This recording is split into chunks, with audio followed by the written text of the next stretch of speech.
ఈరోజు యాక్చువల్గా సారీ నాకు 2 రోజులు లేట్ అయింది, కొద్దిగా వేడివేడిగా పడిపోవాల్సిందే. నేను హైదరాబాద్లో ఉన్నాను కాబట్టి ఈరోజు ఇప్పుడు హైదరాబాద్ నుంచి రావటం వెంటనే నేను ఏదో ముసుగు తొలగించు ప్రసన్న అని ఒక ఆయన వేసినాడు, ముసుగు వీరుడు.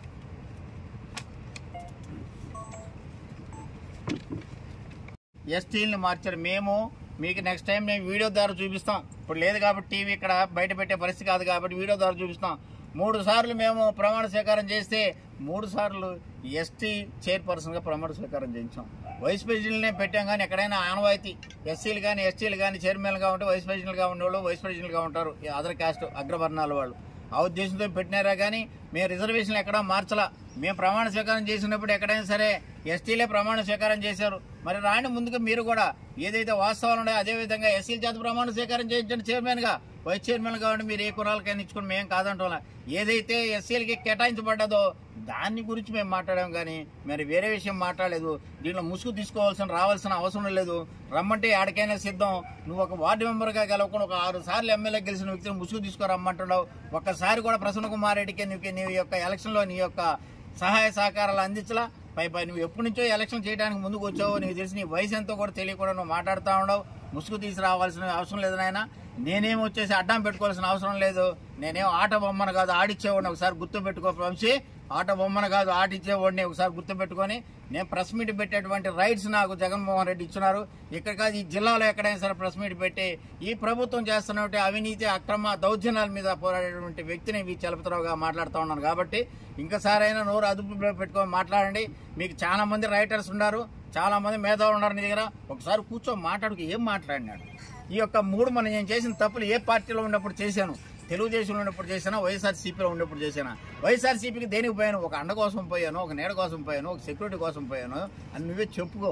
ఇన్ని స్పాన్లో 4 సార్లు ఎలక్షన్ జరిగితే ఒకసారి కూడా నువ్వు వైఎస్ఆర్ కాంగ్రెస్ పార్టీ చేయకుండా వైఎస్ఆర్ కాంగ్రెస్ పార్టీలో అధికారంలో ఉన్నప్పుడు ఎన్నో సంక్షేమ కార్యక్రమాలు అయితేనేమి, లబ్ధి అయితేనేమి, మీ ఇంట్లో కావాల్సిన ప్రతి కార్యక్రమం చేసుకున్న ప్రసన్న మాట దగ్గర. మరి ఏదో వచ్చేసి మళ్ళీ సంచులు మరి బ్యాగులు తీసుకుని నువ్వు బయటికి వెళ్ళి నువ్వు ఈరోజు వచ్చేసి మళ్ళీ పదవుల కోసం తహతహలాడుతూ నువ్వు మళ్ళీ ప్రసన్న కుమార్ రెడ్డి ఏం మాట్లాడాయా? చలపతిరావు మాట్లాడింది ఏం మాట్లాడాడు?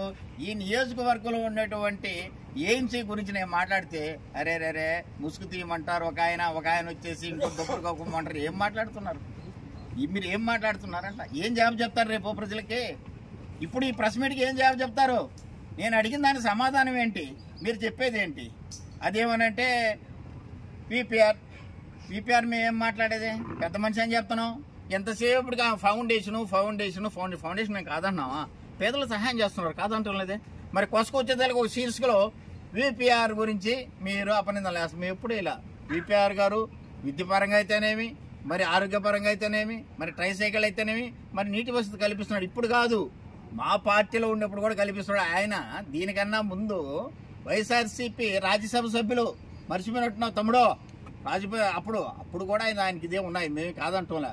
ఎంతసేపు లాస్ట్కి వచ్చేతలకే ఈ తాంబూలం లాస్ట్కి వచ్చేతలకే మంగళం పడేటట్టు ఆ వీపీఆర్ వాళ్ళు దీన్ని చేస్తారు, అది చేస్తారు, వాళ్ళు అవమానిస్తారు. మేము ఎప్పుడు అవమానించలా.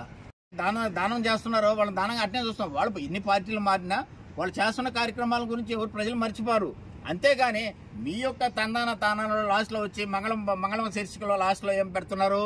వీపీఆర్ని ఈ విధంగా నిందిస్తున్నారు. ఆయన చేసే కార్యక్రమాలు, వాళ్ళు చేసే మంచి కార్యక్రమం ఏం కాదంటూ లేదా? మరి దాని ఎందుకు మళ్ళీ ఊరుకుని మీరే కొట్టుకుంటున్నారు, భజన చేసుకుంటున్నారు? మేము కాదంటే కదా, అదంటే వాస్తవాలు కదా. వాస్తవాలు ఎవరు కూడా విస్మరించలేరే, అబద్ధాలు చెప్పలేరే. మీలాగా అబద్ధాలు చెప్పేవాళ్ళు ఎవరు లేరు కదా. సాక్షాత్తు అసెంబ్లీలోనే అబద్ధాలు చెప్పేస్తా ఉంటారు. ఇక మీరు ఇక్కడ చెప్పడం ఏముందా?